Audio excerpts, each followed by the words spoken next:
After a very strong first half in the markets with performance being up in the mid-teens, on the surface, the third quarter looked uneventful. The market was flat in Q3. The market experienced a 3% drawdown early in the quarter, and then we had a nice run with August ending up close to up 5% in the quarter, and then kind of some give back in September.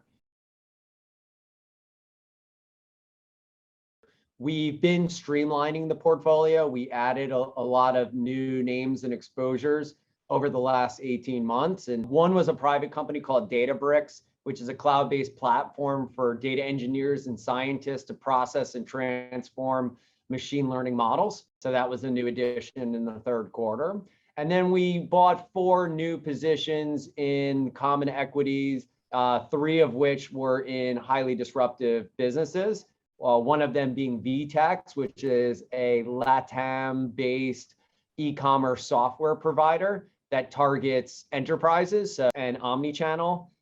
It's a market that we're very attracted to with our investment that we've had in Mercado Libre. And I think you need, particularly we've experienced in LATAM, to align yourself with a player that really understands the intricacies of that local market. And so VTEX is growing quite rapidly and has ambitions of expanding beyond LATAM with their customers. So new rapid grower that we're very optimistic about the prospect over the coming years. Some of our biggest attractors were in those areas that, and in some of those companies that had really good 2020s. And now in 2021, the metrics are less attractive. So companies like a Pinterest or a Wix, Zynga, Vroom are good examples of those kinds of companies.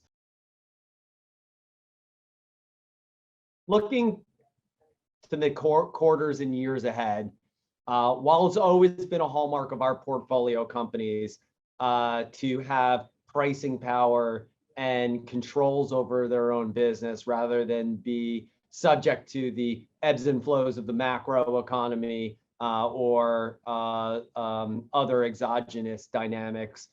We feel that in this environment, coming out of a health pandemic, slowly and unevenly, those characteristics within the businesses that we look for is really that much more important. And so we're myopically focused on making sure that we're concentrated in those kinds of businesses, as well as raising a very high bar for new entry into the portfolio.